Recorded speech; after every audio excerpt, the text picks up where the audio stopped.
Here's the magic that happens. I'm a violent, anti-religious atheist. I'm going into rooms every day. I'm listening to people talk about capital S spirit, capital C creator, capital G. Every hair on my body stands up. I want to run out of the room.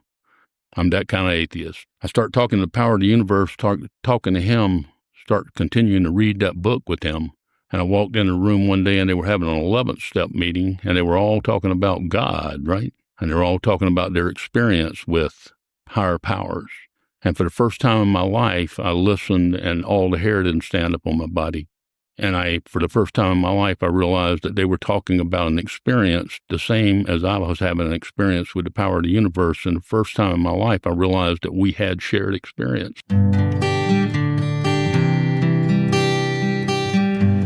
Well, hello, friends of Bill W. and other friends. You have landed on Sober Speak. My name is John M. I am an alcoholic, and we are glad you're all here, especially newcomers. Newcomers, that is, both to recovery as a whole and newcomers to this podcast. Sober Speak is a podcast about recovery centered around the 12 steps of Alcoholics Anonymous. My job here on Sober Speak is simple. My job is to provide a platform to the amazing stories of recovery all around us. Consider Sober Speak, if you will, your meeting between meetings. Please remember, we do not speak for AA or any 12-step community. We represent only ourselves. We are here to share our experience, strength, and hope with those who wish to come along for the ride. Take what you want and leave the rest at the curb for the trash man to pick up. Greetings. I don't know why I'm smiling as I start this thing here, but I'm smiling. Oh, that means I don't know where we're going to go with this today. But anyway, greetings from Studio AA, deep in the heart of Texas. That was the voice of Mr. Wayne H.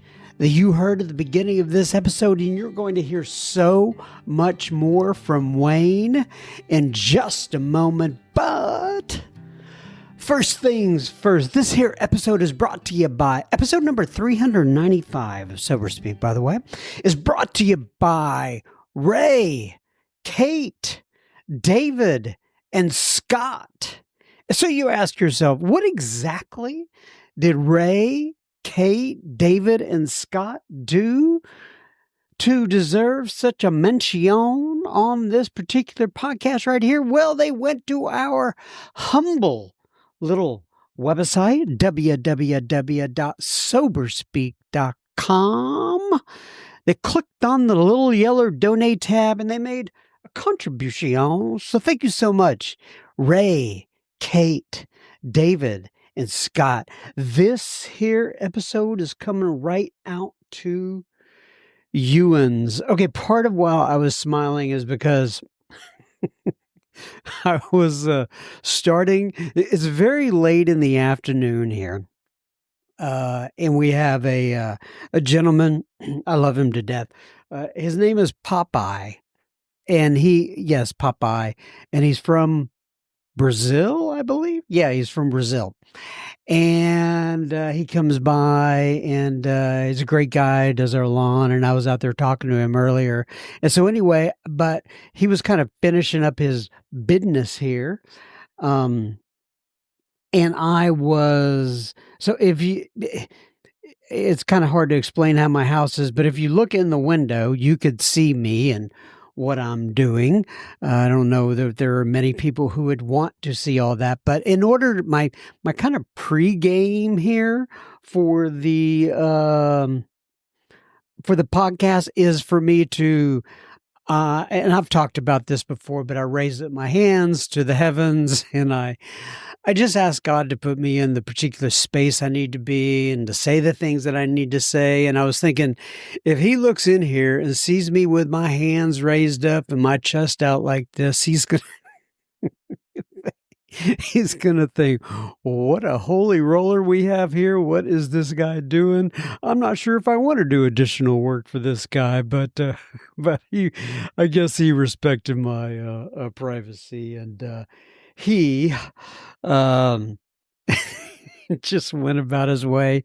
And I was having to wait a second though until I started, because those blowers and those mowers make a lot of noise, and I'm sure you guys did not want to hear that. Anyway, God bless Popeye. Just and I was thinking about this earlier in the week. So we're getting down to the end of the spring now, going into the summer, and I've had I'm just I'm amazed at how the time flies, and I know all of you all are out there the same way. But my daughter, God bless her, she is about to graduate from college. I have a child about to graduate from college. It just blows my mind. How do you get from point A to point B? And she did it in 4 years. Now, I ended up graduating from school, but I was on the decade plan.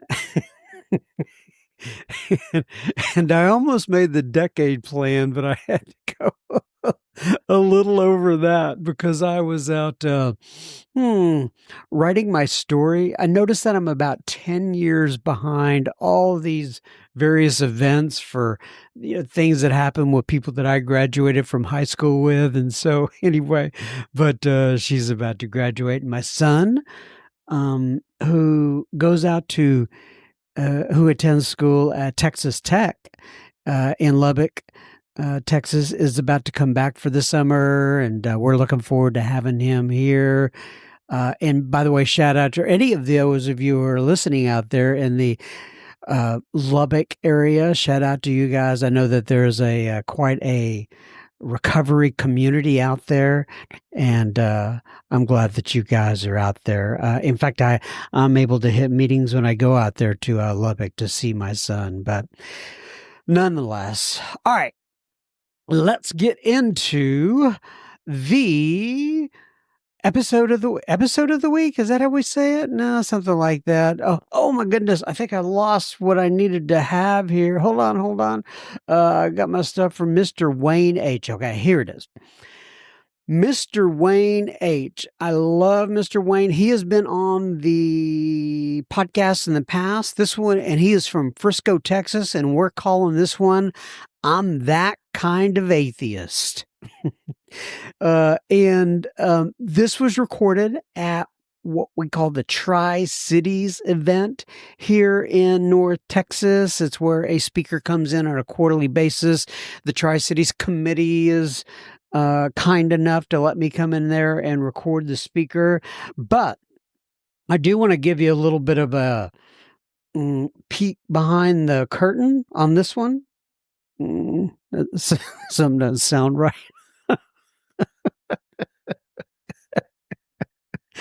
Oh my goodness. Oh, I don't know. My mind it's not right. But nonetheless, here's a little peek behind the curtain. So I made a commitment to record Wayne when he was speaking at Tri-Cities, but turns out my son's birthday dinner was on the same night at the same time. So what to do, right? Well, I decided to go to the event early, kind of get the recording gear set up, and with the help, the assistance of my friend Dan G, Alky Dan, and also Curry Inn, excuse me. I was able to go to the birthday party and then come back at the end and pick up my equipment. And both Alky Dan and Curry Inn, gosh, that's hard to say. Alky Dan and Curry Inn were gracious enough to take some notes for me. And I got the audio file, and that is probably all more than you wanted to know about that entire scene. But nonetheless, I can't quite get the words out today. Wayne has been sober since June of 1984. while I didn't get to listen to his talk live, I can tell you this. I've known Wayne for 20-ish years now. He's a wonderful man. He's a true Northern Star here in our community. We look to him for all sorts of answers and questions about recovery, the structure of Alcoholics Anonymous, questions on the traditions, and he is consistently on the go doing service work for Alcoholics Anonymous. He is a true servant leader. As Wayne says during his talk, I'm a happy-go-lucky guy until I black out. He talks about during this episode, step 6, dignity. He talks about love, living amends, how it takes a while sometimes, as he calls it, takes a while to, get this thing down, and much, much more. So if you listen to this and you want to hear Wayne's one-on-one interview we did in 2018, it is episode number 45 of Sober Speak. And without further ado, folks, I present to you Mr. Wayne H. Enjoy Wayne. Oh, and we will have plenty of listener feedback at the end of this episode. Enjoy Wayne. Hey everybody, I'm Wayne. I'm an alcoholic. Sober since June 17th, 1984, and for that I'm grateful. And, thanks for the invite. Glad to be here. And, I'm gonna start tonight by talking about how things are now, because if I don't, I probably won't get there. And I have a habit of doing that. So, married for the 4th time. 4th wife is sitting right back there somewhere. I saw her a little bit earlier. Yeah. Last time she was in the audience and I said she's my 4th wife, I think I heard her mumble, "You're my last wife." I'm your last wife. It's, God, all of our kids are grown. All of them have moved out. That's always a good thing. And they come to see us sometimes, but, she's getting ready to retire. So, life's already more wonderful than I could imagine. So now we'll probably start going somewhere and doing stuff. So it's, if you'd told me I was going to have the life that I have today and like doing the things I like doing today, when I was coming into AA all 6 times, I would have probably went outside and gagged, because when I was coming into Alcoholics Anonymous, I didn't see any merit or value in what I have today, the life I have today. Something in there happened, and that's what I'm going to tell the story about tonight, the transformation that happens where all the things I scoffed at when I got here became things that I saw merit and value in. And that happens as a result of steps of Alcoholics Anonymous. So they tell me to always start in the beginning. Dan didn't tell me how long I had to talk, so I figure an hour and a half ought to do it, right? I hope he hit that button like John told him to. It's but I was raised in South Carolina by people who drink a lot, and I'll speed through this drunk-a-log pretty quick. Those people partied a lot. Some of them were probably us. Not my job to say they were alcoholic or they weren't alcoholic, but they drank a lot and they had a lot of parties, and therefore at my house there were lots of parties. And as a toddler in my house, I don't remember a lot of this. I remember watching my little sister and brother go through it mostly. You could walk around my house, you could pick up all the drinks you wanted, you could drink anything you wanted, nobody would stop you. I do remember one time somebody said, it saves us the trouble of rocking you to sleep because you passed out in the middle of the floor before the night's over with. Didn't take very much back then, I'm sure.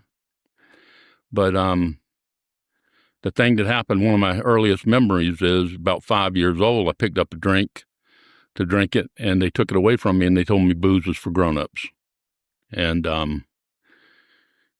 looking back, coming into Alcoholics Anonymous, having read the book, worked the program, I can see now that I was alcoholic whenever I was born, I believe, because when they told me booze is for grown-ups and I couldn't drink. What happened is proved to me now, looking back, that the obsession was alive and well in me even at that age, because once they told me I couldn't drink, then I became a stalker. They would have parties and people would leave drinks unattended, like drunks tend to do, in the bathroom, on the kitchen table, wherever. And I would just slide right in and grab it and be gone. I always got mine. I might get this much, I might get that much. I always got mine, though. It's and that's what I did for the next few years. And then when I turned 9, I had a little sister coming off a baby bottle. And they had a cabinet of baby bottles that weren't being used, and they had a cabinet of booze. And I had one of those alcoholic suddenlies. I suddenly realized I could mate the two. I could get me an empty baby bottle that they wouldn't miss, and I could sample the booze in the cabinet, and I could fill me a bottle up, and I could go hide it in my room, and I could go have some anytime I wanted. And that's what I did. I landed on slow gin, like probably any kid with a little cough syrup. But the important thing, at age 9, it took me a year and a half to find my bottle. I kept that bottle pretty full. I could pull it out and suck away anytime I wanted to. And when they found my bottle, they thought it was the funniest thing in the world. That's the way booze was in my house when I grew up. It's a joke. So the parties that would happen after that, people would come over. I was a joke of the family for a little while. They'd all come in, want to go look in my room, ask me where my stash was and all that stuff. And I would, I'd still steal a drink if I could get a drink. The obsession was alive and well. I knew something was in that glass. There's something in there that's important to me. I really didn't know why. I didn't know what. I just knew it was important. And that's what I did for the next few years. All of a sudden, it wasn't funny anymore when I came home my first blackout at age 13. And age 16, I was off to the races, got my driver's license. Mom and Dad split up. Mom and Dad split up in 1969. That's when I was 16. And they did not talk to each other until they died in 2016. So for 47 years, they hadn't talked to each other. And the best thing in the world that can happen for a budding alcoholic at 16 is Mom and Dad don't talk. They just assume if I'm not at one place, I'm at the other. And I was usually at neither place. I was usually out running the street. And when they found out I quit going to school, all of a sudden they started trying to, independently, not together, trying to reel me back in, trying to get control of me. I was about to turn 18 years old.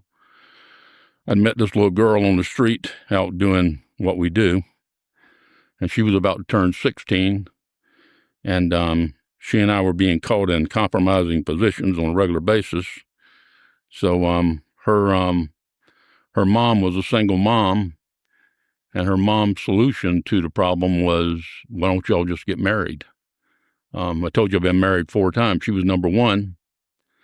And that was a perfect alcoholic solution to my problem. Mom and Dad trying to reel me back in. Mother-in-law to be saying, just get married. Getting married was a way to get Mom and Dad off my case. And I realized almost immediately that that little girl came from a family full of alcoholics and full of non-treated alcohol, Al-Anon members. And I worked at Campbell's Soup Company at night, midnight to or 11 o'clock at night to 7 in the morning. And I couldn't make it 8 miles home because there were too many places who served booze that time in the morning, and I would always stop and I'd always stay. And then she would always track me down. And it took me no time to know that I needed to get away from that woman. She was worse than Mom and Dad. She's definitely cramping my drinking. And so I was downtown one day about half drunk, stumbled into the Marine Corps recruiter's office, signed that dotted line, and my wife problem was over. It's best thing I ever did in my life, joined the Marine Corps, and that's kind of where I'll go from here. I'll talk about the other wives here in a second, but the Marine Corps Marine Corps was very good to me. You know, if you, those people who gave me booze at a young age, those people, who thought it was a joke, they also gave me a good work ethic. I'm the type of person that if something needs to be done and it's put on me to do it, I'm going to do it. I don't care what we have to work with, how long it's going to take. Nothing's going to stop me if I'm supposed to be the one responsible for doing it, because I love those attaboys. People pat me on the back. I love being in a good spot with especially the men and authority figures in my life. I crave that praise, and the Marine Corps loves people like me. We're like wind-up toys, you know. Wind us up, put in the mission chip, point us at something, and say, go. And if you're like that, they love you, they respect you, they will cover up for you, they will do anything to keep you out of trouble, they'll do anything to keep you on the job, and they'll give you good deal after good deal after good deal. And my first good deal came very early in the Marine Corps, where I was offered a chance to go to Marine Security Guard Battalion, which is basically embassy duty, where they train everybody up to guard very sensitive information and stuff. Not everybody goes to an embassy. I didn't go to an embassy. Some people go to ships. Some people go to facilities. I went to a special weapons facility in the Virgin Islands. Boy, it was terrible duty. You know, it's it's called special duty, and if you complete special duty in the Marine Corps, you're like golden. You have something in your record that nobody else has, or not a lot of people have. And therefore, for the rest of the time I was in the Marine Corps, every time I came up for promotion, I was automatically promoted. You become golden. It didn't matter that I drank a lot. Didn't matter that I was always in little scrapes and stuff like that. Because I was one of those people that they could wind up and count on to do whatever it was that needed to be done. And they would cover for me, and they would keep me out of trouble, and they would treat me differently than they would a lot of other people. So I completed that duty. But while I was on that duty, and taking that duty, had an aim here. You know, I told you I needed to get away from that woman. I needed to get away from wife number one. And the way to get away from wife number one's take some duty that's going to send me overseas. And that would get me away from wife number one. I could go do what I wanted to do. And I was on the ground probably 6 weeks. And I bet you, if it was even 6 weeks, I had a candidate for wife number two. You know, you always get one before you lose one, right? That's alcoholism with my family. So I had identified wife number two, American Indian, northern Minnesota. She was in the Navy. We were drinking buddies. I'm a violent blackout drunk. She's a blackout drunk. We partied together. We were little lovebirds when we were sober. We were mortal enemies when we were drunk. All I needed was a divorce, and as quick as I could get a divorce, we ran down, got a marriage license, got married, had 2 kids. I'll talk about them in a little bit. Little boy in 1976, little girl in 1979. And I might as well go ahead and talk about them now. Little boy was born in 1976. He wound up almost getting no attention because his sister was born in 1979 with a lot of severe mental and physical defects, midline brain defect, a lot of other stuff. Never progressed mentally beyond about 3 months of age. Very, very limited potential. And I took wife number two to the hospital on March the 11th, 1979 to have that baby, and they came out and they told me everything that was wrong. They took me in, they showed me everything that was wrong. They told me that little girl will not live for 2 days. I got to the liquor store, I got a bottle, and went to a friend's house. I stayed for about 3 days. That's the kind of drunk I am. Came back to get mom on the 3rd day. Her and the baby had been transferred off to a university hospital about 70 miles away because the baby hadn't passed away. And that set up a period of time where I was driving back and forth every day. Mom basically stayed at the hospital all the time. So all I did was get pretty well feeling good on the way there, feeling good on the way home. doing that for many, many, many weeks. Eventually, that little girl came home. I don't know where this level of compassion came from because it wasn't me. I took it on myself to be the one to find her when she passed away because they started saying 2 days, 2 weeks, then 2 months, then 2 years. And she just kept living. In fact, she lived to age 9. I wasn't around for all of that. But it caused a lot of problems between me and wife number 2. We drink a lot. Like I said, we're both blackout drunks. We're both tendency towards violence. She'd get a butcher knife, chase me around the house, deservingly. But I'm fast. I'd make it to the door. I'd get away from her, and she'd stand at the door and yell something like, "Come on back and go to sleep." And I'd say, "No, thank you. No, thank you. I'll come back tomorrow. Be little lovebirds again." It's it was deserving because she was spending all of her time paying attention to a daughter that we knew was going to pass away any time. And at any time we could walk in the room and find her gone. I had another focus. Her best friend liked to spend a lot of time at my house, and her best friend was showing me lots of attention, and it was pretty obvious. And she was taking care of our daughter, and I was spending all my time with her best friend. And that was causing lots of problems. It caused a lot of conflict in our life. But the bottom line, for about 1.5 year and 8 months, I pretty much stayed up checking on that little girl every night. That eventually turned into me staying up with a bottle and checking on that little girl all night and getting good and drunk. And then since she wasn't passing away like they said she would, I found myself there towards the end before I had to run. I'm a runner. When things get really emotional, I run.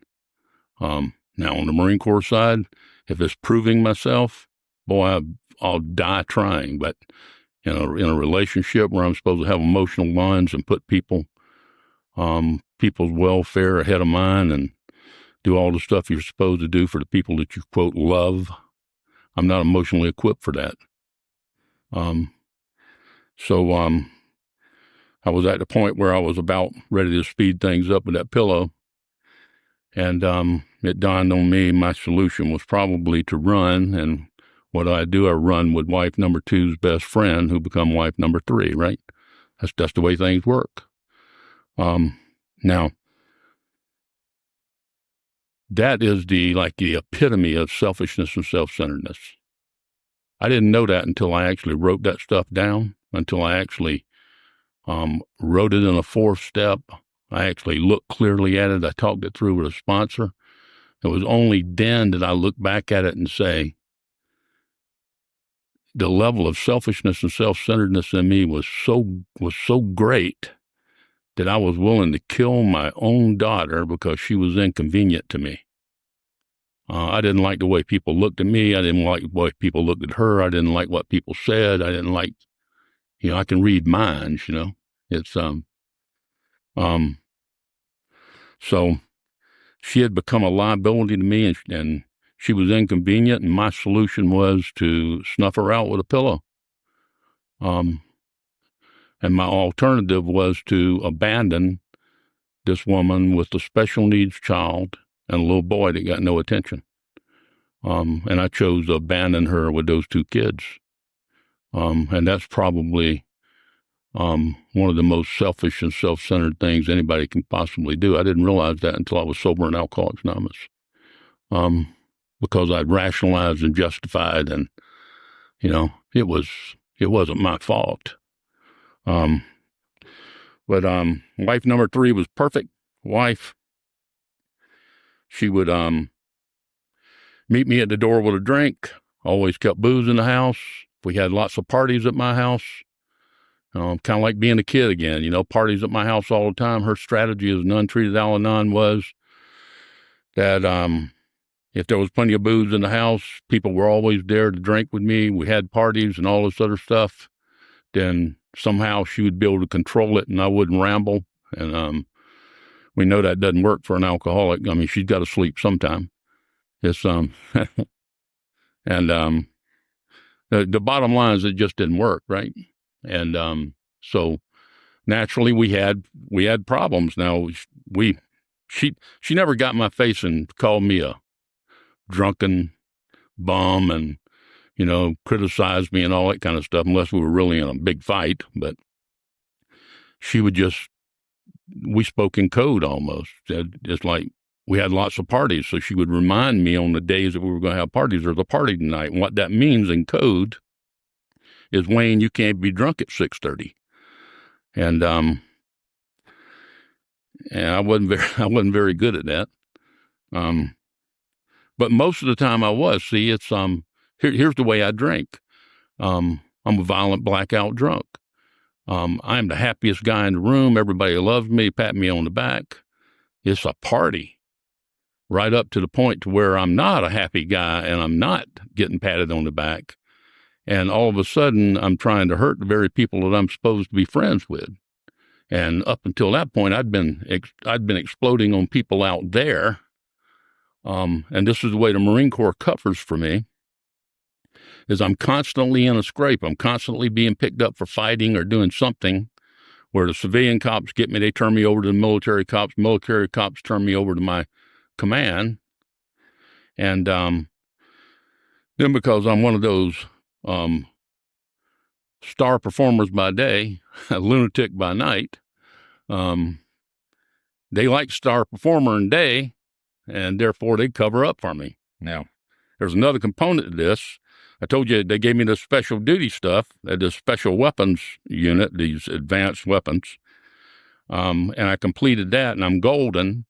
And what that does for you down the road is when a special deal comes up, they give you another special deal. And the special deal they'd given me was the Marine Corps and the Navy decided to buy a new airplane called the F-18 Hornet. It wasn't an airplane yet. They took about 350 of us from the Marine Corps and the Navy, and they sent us to St. Louis to the factory, to experimental base on the East Coast, a base on the West Coast, all over where we were learning everything we could about this airplane to be, which eventually there were prototypes and then pre-production models that we learned all our skills on. And our job was going to be to teach everybody in the Navy and Marine Corps how to work on that airplane, how to maintain that airplane, how to do everything with that airplane to meet the missions of Navy and Marine Corps in the United States. So they made me valuable.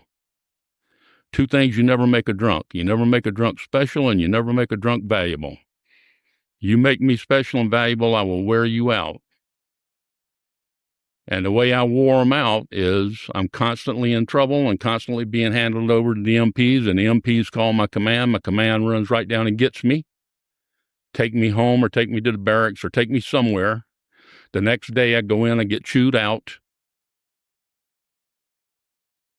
They send me to some drug and alcohol treatment or education program. Make me go to Alcoholics Anonymous. And the very people who would send me to detox, education, treatment, Alcoholics Anonymous would be the very people who would say after about 30, 60, 90 days, you've been good, you could probably drink a couple. And we know that doesn't work, right? And that happened to me over and over and over. In 1979, about 6 months after that little girl was born, they sent me to my first little run. And then in 1980, 1981, twice in 82, again in 83, and eventually in 84 when I actually got sober. But the way this whole thing worked was I'd be picked up, my command would pick me up, they would cover for me, where they were court-martialing other people and discharging other people. They were covering for me because they had made me special and valuable. They needed me. And the only thing you need to do is let me know that you need me. And I was very aware of how badly they needed me. I had 87 people working for me. I had 63 airplanes to take care of. And we had huge missions that we were doing. And I was very good at getting those 87 people to make sure those airplanes were ready. And they didn't want to interrupt that. But that all came to a screaming halt on June the 16th, 1984, which was the last day I drank. And told you I'm a violent blackout drunk. I'm the happiest guy in the room. Everybody loves me and all of the other stuff, right up to the point where I'm trying to kill the people that are the closest to me. I usually don't do anything drastic. It's usually just a fight or a lot of words or a tussle, enough to where the cops intervene or something stops me, right? And on this particular day, I woke up that morning, wife 3 said, "We're having a party tonight." I know what that means. I went to the beer store. I walked into the beer store, June the 16th, 1984. The new thing on the market where I was, I don't know what was on the market other places, was Michelob Dark. And I walked through the door and they had this mountain of Michelob Dark. It was absolutely beautiful. Yeah. It's, I didn't even have to go in the store. I just walked by the mountain and got me some, put it on the counter, bought it, went home. I came back 3 times getting Michelob Dark that day. Yeah. It's, I don't know why I just didn't buy it all in the first time. But at 6:30, I was drunk. I'm a happy guy. Everybody's patting me on the back. We're out joking, playing around. I'm cooking steaks in the yard 1 minute. The next minute, I'm an absolute lunatic. They're all running in the house, locking the door so I can't get in. I bust through the back door. I remember busting through the back door. I don't remember a thing after that. But I'm very aware of what happened that day because there's this organization called NCIS. You've probably seen them on TV. You go wacko on a Marine Corps base or a Navy base, they document your night in detail. And they documented my night, and this is what they said. I've read the report. They said I busted through the door, loaded my guns. There was an indication I was trying to take everybody in my house hostage, 19 people. I was so drunk they all got away. I'm glad I wasn't trying to guard them or something, you know. So I guess when everybody leaves your house, the thing you do is barricade yourself in the house. That's what I did. They knew I was a drunk. They knew I had plenty of booze in the house. Cops are smart. They talk to the people who were there. They know I got plenty of booze. They know I'm a drunk. It's just a matter of time before I'm going to drink enough to pass out, and they can come in and get me, right? They come peep in the window every now and then, see if you're still moving. And they waited until 12:20 in the morning on June 17th, 1984, which happened to be Father's Day.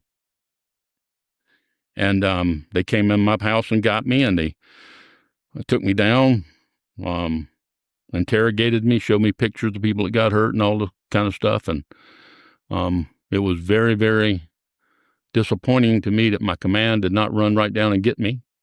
I'd been charged with assault and battery, a deadly weapon, intent to inflict death or serious harm. I guess I should have figured they wouldn't come get me, but I didn't. I figured they should have come and got me. And they took me over to the hospital, went wacko in the hospital. When the doctor was going to examine me, he had them take the shackles off of me. They have Samoans hiding in the closet at 2:00 in the morning in the Navy hospitals. I'm convinced of it because there was nobody in that emergency room whenever I got there. And as soon as I went crazy, all of a sudden these guys twice my size were come just out of nowhere. They just appeared, you know, and they had me in one of my I Love Me suits in about 15 seconds. Strapped me to a gurney, carted me off 200 miles up to Oakland Naval Hospital Psych Ward, where the psychiatrist identified my problem as PTSD and alcoholism. And he sent me to a long-term treatment facility. It just happened to be at the base I was stationed at, where they were going to hold me while the military did an Article 32 investigation leading to a general court-martial and send me to Leavenworth Prison for 20 years. That was what I deserved. That was their intent. And this is where the program of Alcoholics Anonymous comes to life. The first 5 times I'd been sent to Alcoholics Anonymous, I didn't do anything.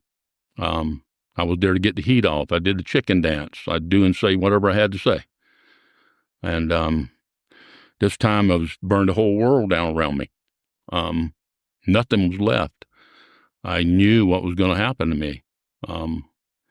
Nobody was coming to my rescue for the first time in my life. Nobody came to my rescue. Nobody chewed me out. Nobody swept it under the carpet.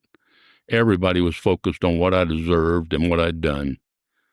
And that made the program of Alcoholics Anonymous look like the only way that I was going to possibly save my skin. And a man started taking me through the big book of Alcoholics Anonymous, and I'll speed this thing up. He asked me what I had to lose. I didn't have anything else to lose.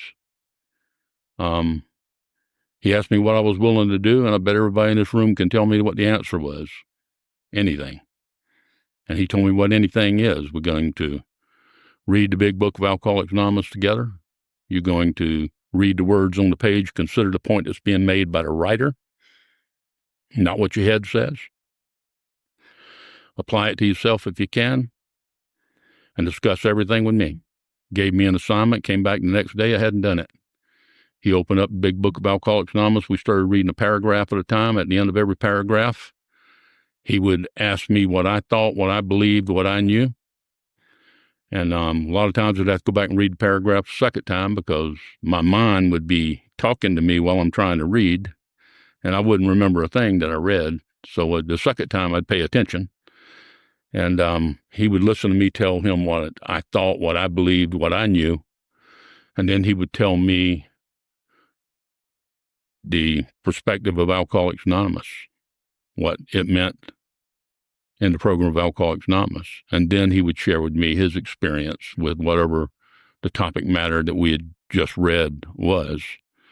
And the thing that happened there as we went from page to page to page is I started to gain a little perspective. I started to have perspective of ideas other than my own, because that's all I'd ever had before was I read it, I talk about it, I come up with what I think it means for me, and I don't have anything else to bounce it off of. And for the first time in my life, I'm paying attention, and some guy is telling me how the program of Alcoholics Anonymous works, and he's telling me his experience with having worked the program of Alcoholics Anonymous. So all of a sudden, I start having perspective. And that's cumulative as I go through the big book of Alcoholics Anonymous. We're going through the steps of Alcoholics Anonymous. The first 43 pages of the big book of Alcoholics Anonymous is step 1. Along with all those Roman numeral stuff. By the time I got to page 43, I knew what alcoholism was. I never knew what alcoholism was before. For the first time in my life, I knew what alcoholism was, and I knew I had it. So when we flipped over to page 44 in the big book of Alcoholics Anonymous, and it said, when you sincerely try, you find you can't stop entirely. Or, the biggest word in the book of Alcoholics Anonymous, or, when you drink, you have no control over the amount you take. That was me. I got both of those. I knew it applied to me, but I was an atheist. I looked at those steps on the wall, and I knew there was 6 of them I couldn't work. Page 44 is where you start we agnostics. I know what y'all are trying to do. Y'all are trying to save my soul, convert me to Christianity. You're going to have me on Main Street right out there preaching at people as they pass by, like I've seen happen. And you ain't going to do that to me. And the man says, let's read. And we start reading through chapter 4 of the big book of Alcoholics Anonymous. And I know the book is going to tell me I got to find Jesus and all kinds of stuff. And it didn't. It doesn't say that at all. It doesn't say I have to find anything. It just says, we don't care what you find. We just hope you find something, you know? And as we go through there, a paragraph at a time, every time we come across something that relates to something I have no power over, I can't control, I can't stop, I can't start. The whole solar system, flight, the idea, and I'm a science guy, I'm an airplane mechanic. I understand a lot of this stuff, physics and all of the other stuff that's where I love to be. I know that prosaic steel girder. I know it's true that it's a swirling mass of electrons. I know the air between you and I are moving. I just don't see it that way. I know it is. I know it is. I know it. The man said, that's because you have faith. I can't stop it from happening. I can't make it happen. I can't slow it down. I can't speed it up. It's obviously more powerful than me, right?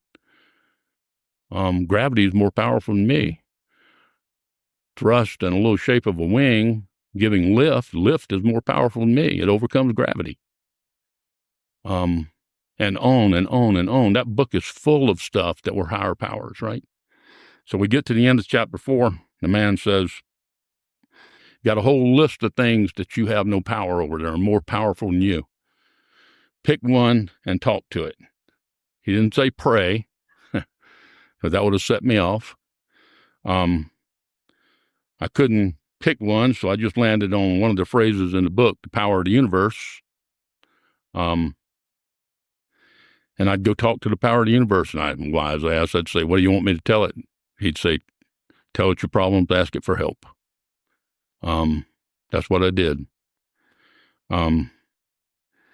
I'd come talk to him about something. He'd say, you talk to the power of the universe? I'd say, no. Sometimes I'd lie to him and say, yeah.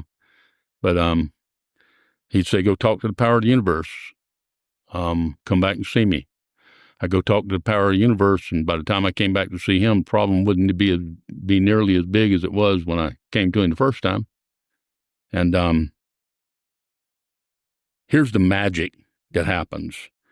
I'm a violent, anti-religious atheist. I'm going into rooms every day. I'm listening to people talk about capital S, spirit of the universe, capital C, creator, capital H, capital G. It's like every hair on my body stands up. I want to run out of the room. I'm that kind of atheist. That's the atheist terror that you're going to save my soul. I start talking to the power of the universe, talking to him, start continuing to read that book with him. And I walked in the room one day and they were having an 11th step meeting and they were all talking about God, right? And they're all talking about their experience with higher powers. And for the first time in my life, I listened and all the hair didn't stand up on my body. And for the first time in my life, I realized that they were talking about an experience the same as I was having an experience with the power of the universe. And the first time in my life, I realized that we had shared experience. And that opened the door for me to be able to work the steps of Alcoholics Anonymous. It made the third step pretty easy. We went through that third step prayer, just like it says in the book. Change any word you want. The intent's what counts. I only needed to change one word. I changed God, the power of the universe. We said that prayer. He said, so you're making a decision to try this to the best of your ability? Yes. He flipped the page on that pad of paper he gave me, started drawing lines in it, told me how to do the fourth step. I tried it all kinds of ways other than the way he told me to do it. Don't work. It's a horizontal, or it's a vertical thing. It's not a horizontal thing. Write all the names, write everything that happened, write how I felt and how it affected my life, and we'll get to that fourth column here in a minute. But do it vertically. Horizontal doesn't work.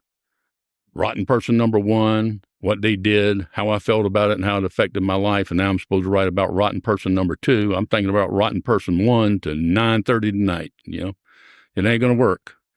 I write all that out. I get all that stuff written out. And we get over to the fourth column. It says, where was I wrong, right? Well, he added to that, where was I not compassionate and understanding? Where did I not work towards solution? Where did I procrastinate? Where did I leave it to them to correct the wrongs? So everything was my responsibility, and I had responsibility in all of it. Eventually, we worked the fifth step. We get to the sixth step. The man used the 12 and 12, not just a big book. I love the 12 and 12. 14 years of experience with working the steps of Alcoholics Anonymous. In fact, you get to page 76 in the big book, and it starts with step 6, and by the time you get halfway down the page, you're making amends. You go over to the 12 and 12, it starts talking about character defects in chapter 4. Chapter 5, it says on page 58, a character defect can't be removed unless you see exactly what it is. He talks about character defects all the way through step 4, 5, 6, right into 7. He even goes into it some in 8 and 9. Step 6, where the separates the men from the boys, I guess the women from the girls too. There's a lot of stuff in there. Write down after 5, I've got a list of grosser character defects. Step 6, by the 12 and 12, I find the milder versions of them. I find out how they manifest themselves in my life. And between 6 and 7, I learned that I can identify the opposite of the character defect, and my job is to walk towards the ideal of the opposite while I say a prayer called the 7th-step prayer, and I let God do the work. And eventually, if I'm doing everything that I can, eventually I wake up one day and I realize a character defect I had before, I don't need to practice anymore. I don't need it anymore. Then we go into step 8. Step 6 is an action step. Step 8 is an action step. Step 9 is where we actually make amends. Step 8 is where we get all the work done preparing for the amends, right? Write everything down. Get clear on it. I wrote novels almost, give them to my sponsor. He crossed things out, write stuff in the margin, give it back to me. I'm smart. He crossed it out. It won't be on the next version, By the time I had worked, and I only had to do this on a few before I got the idea. By the time I was ready to start step 9, my character defects fit on 3x5 cards. One side says I'm in a program of recovery, clearing away the wreckage of the past, and making, correcting the harm that I've done is required, or I'll drink again. The other side has bullet points, and those bullet points, by the time I went through all of this stuff, came down to a few things, because this isn't an amends where I come from. This isn't an amends the way I was taught. This isn't an amends the way I tell people to do them today. An amends is not, I've got all clear, I understand everything, and I go and I take this unsuspecting person, sit them across the table from me, drag them back through our roller coaster of life that I'm ready for, and they aren't, and perhaps leave them falling apart so I can walk away free. That's called selfishness and self-centeredness. Here's what my amends were. A list. What did you get from me that you did not deserve? And what did you deserve from me that you did not get?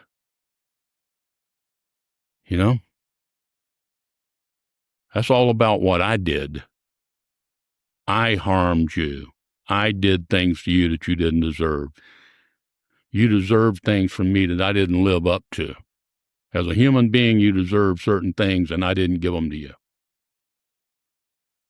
These people never heard me say that I gave you things that you didn't deserve, or that I failed to give you the things that you did deserve. They don't know that I know that unless I tell them. And if they don't know it, and most of them knew that I had hurt them, most of them knew they didn't deserve it, most of them knew there were things that they deserved from me that they didn't get, they just needed to hear me say it. Then we ask them if we left anything out. What would you have me do? Every one of those people had a choice about whether they were going to continue a relationship with me, and I had a choice of whether I was going to continue a relationship with them.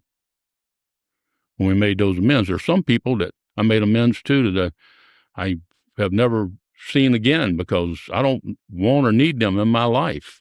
They aren't good for me. There's some people who I made amends to who decided they didn't want me in their life. That's their choice. The bottom line is, and I'm going to wrap it up here in just a little bit. The bottom line is if they don't know that they didn't deserve it, they don't know that they deserve things from me that I didn't give them, it's my job to let them know. It's my job to let them know that there's no way they could have ever done anything that would have required me to treat them the way I treated them, or to not treat them with respect, dignity, and love. You know? And they need to know that. And they need to hear me say that. So, first 3 amends I made: little girl who never progressed beyond about 3 months of age, little boy who got no attention, and a woman that I abandoned with a little boy that got no attention, and a special needs child. All done on the same day. Most terrifying things I ever did in my life. 25 years in the Marine Corps, most terrifying things I ever did in my life had to do with amends. That little girl died on March 13th, 1988. Guarantee you, when I got that call, I was glad I'd made amends. That little boy stuck a needle in his arm for the last time on June the 6th, 2017. I was glad that I'd made those amends. I'm glad that I'd become part of his life again. That woman died on January the 9th, 2022. Let's talk real quick about what's a living amends? 40 years in Alcoholics Anonymous, I've heard 1,000 different descriptions of a living amends. Here's what my sponsor said it was, and here's what I believe it is. A living amends is what you do after you make a direct amends for the rest of your life and the rest of their life, regardless of the order in which those end. In other words, that woman never did anything to me that warranted anything I ever did to her. She's gone. That little girl's gone. That little boy's gone. My job is to not speak ill of them ever again. Now, she chased me around the house with a butcher knife, and this isn't talking bad about her. If she had caught me, she would have been right to kill me for all the stuff I was doing. In fact, there's a general that I came to love who had a saying about exactly what applied there. Some guys just need a good killing. I was one of them guys. The bottom line is I was not emotionally equipped to have a deep emotional relationship with anybody until I worked steps of Alcoholics Anonymous, until I processed through my selfishness and self-centeredness to be able to see it for exactly what it was before I made amends. And I'm not done. I'm not done. I was afraid that y'all were going to convert me to Christianity, save my soul. Power of the universe. I gradually got to the point where saying God's okay. Then I started getting through step 11. I start becoming more and more and more tuned to the fact that it's childish for me to have objections to one phrase or one name opposed to another. You didn't convert me to Christianity. That's something only I can do, and that's something I did recently.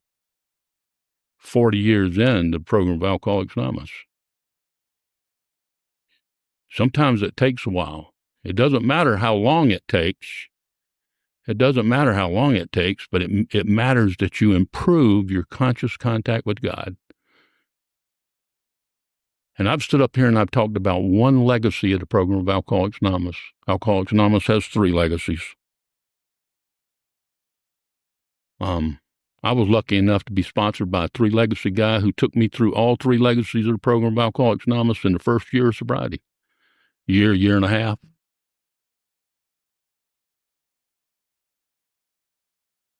He took me everywhere. When I left the treatment facility, he attached me to himself like a chigger. He took me everywhere. He went. We read every book that has everything, every letter that has everything to do with the traditions of Alcoholics Anonymous. And there are 3 sets of essays on the traditions of Alcoholics Anonymous. A lot of people don't know that. And then there's this book called The Service Manual and the service structure and all this other stuff. And, you can learn all about it, but you get pulled into it and you get to working in it, and you get to see all 36 principles of Alcoholics Anonymous, steps, traditions, and concepts of world service working together for the good of all, for our common welfare. We get sober so we can help others. We become a part of a group, and we unify with those people, and our groups unify with each other, and our groups unify in the districts and in the areas, and into whole general service conferences, structures, and there are multiple structures all around the world. And those structures bind together to be Alcoholics Anonymous as a whole. Alcoholics Anonymous is nothing but a great big replication process. New York, Akron, Cleveland, and it blows up all through the U.S. and Canada and then overseas. And we keep replicating the program of Alcoholics Anonymous all around the world because there's a guy named Bernard Smith who put together our whole service structure who said, one day every drunk that stumbles in the dark and every kid born destined for alcoholism might be able to find what was freely given to us in their own community. That's our goal. We got a long way to go. And I'm going to end with this. I was a delegate for your area in 2021, 2022. There's a friend of mine who's now passed away named Bill H. from over in Fort Worth who sponsored a guy from Ethiopia online because it was during COVID. And the kid was from a ruling class family in Ethiopia. He found out he had a drinking problem. Bill became a sponsor online. That kid left the United States with a big book, one big book, English big book. Took it back to Ethiopia. In 6 months, he had 50 people sober. Bill stayed in contact with him over Zoom. Because I was a delegate, Bill called me after he had a group conscience, and they wanted to know what they could do. And I called the General Service Office, and the General Service Office said, we have the books that he needs. He was over there transcribing the book into Aramaic and Swahili and different dialects so that the people we had sober had something to read. We have Aramaic books. We have Swahili books.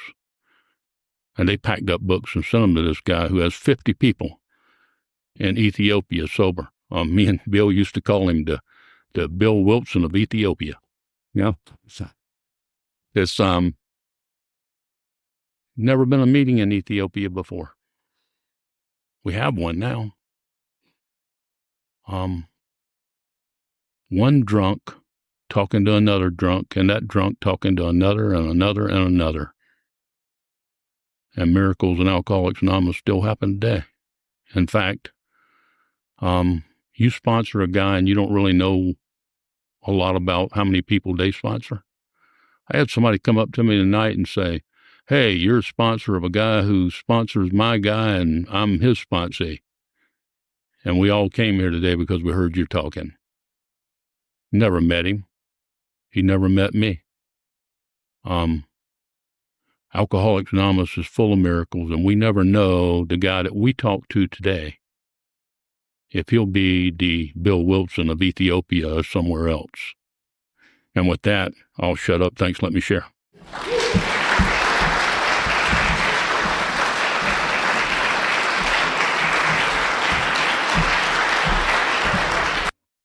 Once again, Mr. Wayne H., thank you from the bottom of my heart for sharing your experience, strength, and hope. And thank you to Alki Dan and to Curry N for helping me out during this episode, taking notes, etc. We appreciate ya. All right, now on to a little bit of listener feedback. Scott writes in, and Scott says, "Happy Easter, John." You can tell it's a while since I've been been able to get this feedback out here. He says, "I hope this email finds you well. We just wrapped up our district convention, Springtime International, in the Ozarks in Eureka Springs, Arkansas. It was a wonderful time. Jimmy D was our Friday night downtown speaker. It took me a minute to realize he is the same Jimmy D as you have had on the pod several times. Yes, I'm kind of slow. I had a chance to visit with him during his visit. He is truly making AA better. I agree. Jimmy D is a wonderful, wonderful man. It says our Friday afternoon big book study was held by Jennifer K. from the Frisco group and Beth H. from Florida. Good stuff. Yeah, I just saw Jennifer H.K. this week. He says our District 1 skit players performed a skit, the sponsoring game based on the old game show, The Dating Game. It was a hoot. Have a great day, my friend, Scott H. And then apparently he's got a seamless gutter company that he has. He talks about his company here. I won't give that out to break his anonymity. But anyway, Scott, I'm glad you got to see all those folks, Jennifer K., Jimmy D., and Beth H. I don't know her, but I'm glad it sounds like you had a great weekend. Thanks for writing in. Gary B. writes in, and the subject line is almost to the 100th episode. John, Gary says, I just wanted to write in and tell you that I have been listening weekly to your archive of speakers back from episode 1, and now I am almost to episode 100. Of course, I also listen to the weekly speaker as well. I am so full of gratitude for you doing this podcast as I learn something from each person you have on your show, and it helps me in the middle of my program. I just wanted to send you an update since I was on your show. I have gone back to therapy and I've been utilizing EMDR, which is eye movement desensitization reprocessing, to process trauma and abuse. While it's not easy, it has been incredibly helpful, and I have been utilizing steps 3, 6, 7 at the same time to help me let go, trust in the process, and then be willing to let go of the emotions and these memories that these memories hold for me. Good for you, Gary. This year, I've allowed myself to combine all the parts of my recovery: step work, fellowship, prayer, meditation, support, therapy, and yoga to continue on my healing journey, whereas in the past, I would compartmentalize them and work on them all separately. I've been through the exact same thing, Gary. I can so much relate to you. It has given me such freedom to let this stuff go I have been holding on to for so long. My higher power has also led me to a meeting in my local area filled with others that are doing this same work, inner child, trauma reprocessing, etc. And now I am building a new network of individuals who are supportive as I continue to work on myself. Well, consider me a supporter, Mr. Gary. He says, I am not alone and we share our experiences together. It has not always been easy and I am certainly not perfect at it, but the benefits of doing the work has been immense. When I need some motivation, I always have a speaker to listen to on your podcast. They help me keep going. Big smiley face. And then he says, I wanted to give a shout out to some of your speakers that really, quote, spoke to me, unquote. Gary K., Brenda J., Clancy I., David G., Jerry J., Jennifer E., Chris M, Randy M, Solus R, Tracy J, Lauren M, Megan P, and Charlie L. He says, I share them with my sponsees when I hear one that I think they will like. And one of them has started to listen to your podcast on a regular basis now. I will close with this. It took me over 7 years to get to the point to where I can walk through the fear of people. And while I still walk through the fear of people, and while I still have that fear, I do put myself out there now, and in return, the program gives back to me. Very grateful for all the episodes and love and support of me, and that includes you as well, John M. I can heal, and I can be part of. Keep doing the work, and I will continue to listen to you and do the work too. It does work if you work it. Grateful to be sober today. Gary B. I'm so glad you wrote that, Gary. Number one, I love it when people mention the speakers and who has meant something to them. And number two, I just love that you're going through this process and you're using all the tools that are available to heal and to be mentally healthy and to be a good friend and to be a good family member or to be a good employee. It takes all of that. And you're right. I don't think people can, well, anyway, I'll just leave my thoughts to myself. But I love, Gary, what you're doing, and I think it's great, and that's why I read that, and I'm hoping other people will be inspired to do the exact same thing. Brandy writes in, she says, hey, John, I live in Warren, Ohio, currently in a sober house. I have 5 months and 2 days sober. Your podcast kept me going through my life, through my time in jail back in December, and about 14 days into January until I got into a residential treatment. It's completed that, and now currently living in a sober house in phase 2. Many of your speakers have resonated with me. I still listen to the podcast, including the past ones. I thoroughly enjoy them, and I look forward to continue listening. Our treatment center visited Dr. Bob's house last week, and it was absolutely so moving to me. Sincerely, Brandy B. Yes, I've been to that house as well, Brandy. I'm so glad you got to see Dr. Bob's house. And for anybody out there, if you're ever up near Akron, Ohio, make sure that you pop by and visit that place. It brought me to tears. Anyway, Richard writes in. Richard says, Richard T. here from Lusaka, Zambia. Recently came back to the fellowship, and I'm thanking my higher power every day for guiding me back. Zambia. Is it Zambia or Zambia? And I'm not exactly sure where that is. I'm sorry. Working my steps, and yes, I was amazed before I was halfway through. Future planning on trying to get more active in the fellowship here in Zambia, and would love to open communications on how to do that. Our group suffers from a retention of old timers. Very few have above 5 years and stick around. I want to see now and what I can do to change that. Hopefully, we'll be able to collaborate on all that, and I will get some advice on what can be done. Thanks for all the work you're doing here, and I hope to hear from you one day, Richard T. Well, Richard, I sent you an email. I haven't heard back yet. I'm sure I will, but another way to go about this is Zoom meetings. If anybody is out there in Zambia and you want to communicate with Richard, just let me know. Send me an email at John, JOHN, at soberspeak.com. Adrian writes in. Adrian! And Adrian says, hey, John, my friend. It's been a while since I last wrote, and I had the feeling you may have missed my email. So here I am again, dropping you a line. I don't think I missed an email, but who knows? Maybe I could have.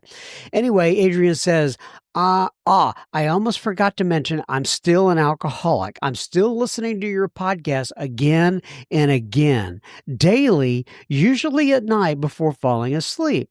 My family keeps asking me, what's so interesting about that podcast? Well, I may be on the side of your family in this one, Adrian. He says, bro, they may not read the big book during their life, but when they see my attitude and outlook on life, they start to understand why I listen to your speakers and why I stick to that one book. First of all, John, I want to say thank you, my brother, for your incredible service in AA fellowship. There you are deep in Texas in your fancy AA studio. Well, it's not all that fancy. In fact, as David G calls it, he says it's a makeshift studio, but it does the trick. Anyway, doing an amazing job, John. May God bless you and keep your voice strong and healthy. After a good stretch of quality sobriety, I got hit by a wave of strong depression, untreated alcoholism. I did not know what I had to do. I did what I knew that I had to do. Morning spiritual hygiene, nightly inventories, calls, meetings, but nothing seemed to work. I felt blocked from the light of God. Mr. Adrian, I have been there and I completely understand, my friend. I completely understand. And I got a feeling anybody on this anybody listening to this with extended period of time in Alcoholics Anonymous or any 12-step program will be able to relate to that. Anyway, he says, then one day out of nowhere came a thought. I believe it was from God. Surrender. Like many alcoholics, I have a tendency toward codependency. If you say nice things about me, you're my friend. If not, I'll show you my guns. Hey, you should live here in Texas. I think maybe not literal guns. I don't know. It could be a metaphor. I'm not sure. I think that's why I liked Reno. I think that's why I liked John Rambo. No, I guess he is talking about guns. He could fire 10,000 bullets a minute. Smiley face. But then came the dangerous thought. Self-pity, playing the victim. Why can't they just see that I'm right? Been there, further. Been there. I still get there. I think I got there about 3 or 4 times a day. If they would just see that I am right and I know what to do, this world would just go much more smooth. Adrian, I get it. Okay, the program reminds me that I can only influence others by practicing kindness, love, tolerance. But the first person who needs to change is the guy writing you this letter. So I just kind of started singing that a song by Michael Jackson in the back of my head. He's how's it go? I'm looking at the man in the mirror. Oh, I'm asking him to change his ways. Oh no, you know what? I started singing and the dog's coming downstairs. Maisie's coming downstairs to play with me. I think it shocked her. But anyway, honestly, I think this has been the darkest time in my sobriety. I'm sorry to put all that silliness in there during your dark time of sobriety. It's been horrible. I'm not used to depression and my mind started playing dirty games with me. I never seriously considered picking up a drink and I'm grateful for that. But I am curious, how do you deal with depression? Today feels like the first day I've seen the light of God again, and you know what? It's a beautiful world out there. Anyway, I don't want to spiral into morbid reflection. What I've been missing is the ability to live in the present moment. Oh, and some good news from the world of TV, John. Ted Lasso season 4 is in production. Yeah, I heard about that. He listens to the podcast on a regular basis, and that's really the only streaming show that I've ever watched in full was Ted Lasso. So yeah, I'll look forward to that coming out. And then he says, one last thing I've been wanting to tell you. I really miss the old days when you'd start the podcast with a few thoughts about your week and what Mrs. M cooked, stories about your dogs, your kids. That stuff brought a personal warmth to the show that I love. Take care, brother. Thanks for reading with love and gratitude, Adrian. Well, Adrian, it's just because you wrote in, I don't know if you noticed, but on the beginning of this episode, I did put some kind of a personal touch on there. You know, I've had a lot of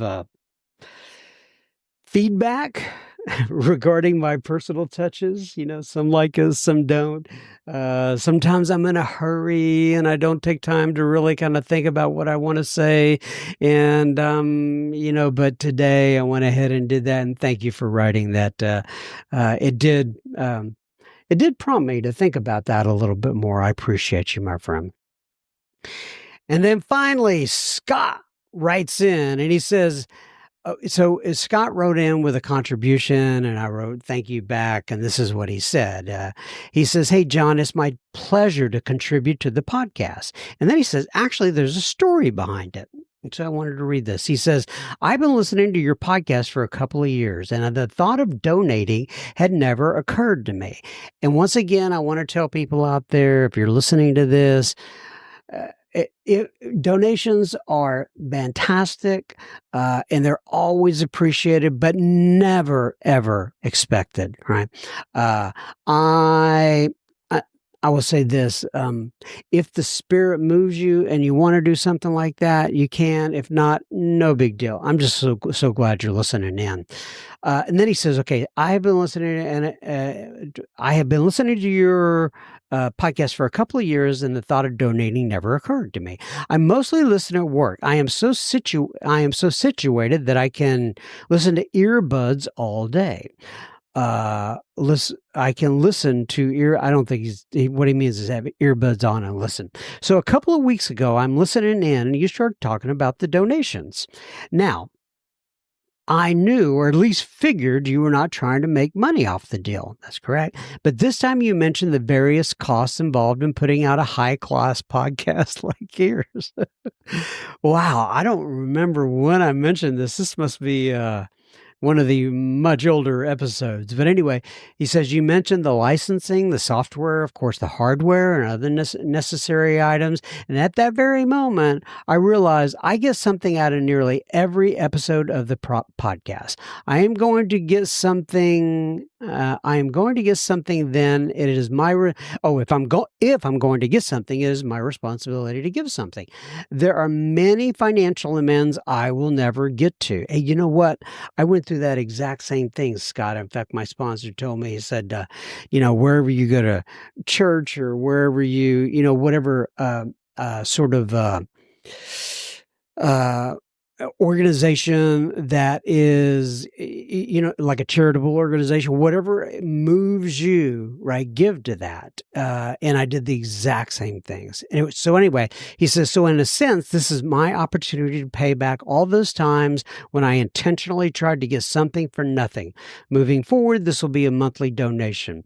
You can mention it or not. It doesn't matter to me. Looks like I did. And he says, enough about that. I would like to hear more talks on service and what it means to be a member of Alcoholics Anonymous. Well, that's when I bring Jimmy D on. I like to have other people on, and I'm of the same ilk, Mr. Scott. He says, it is my belief that there are too many people who are sitting in AA meetings and they're just soaking up the gravy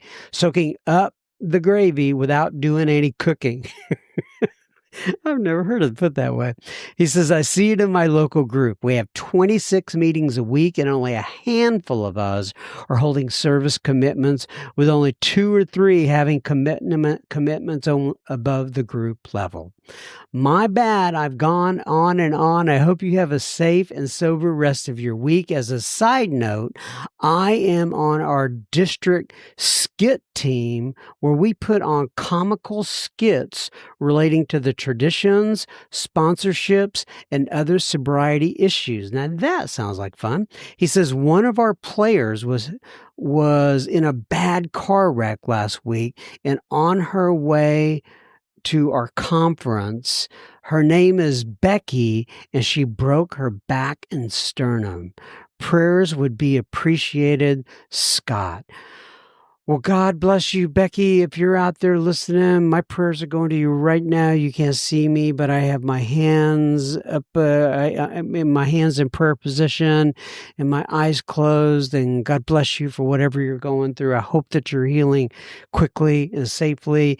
And for anybody else out there who wants to put in a little prayer for Becky, please feel free to do so. And thank you, Scott, for telling us about that and about Becky. All right, everybody.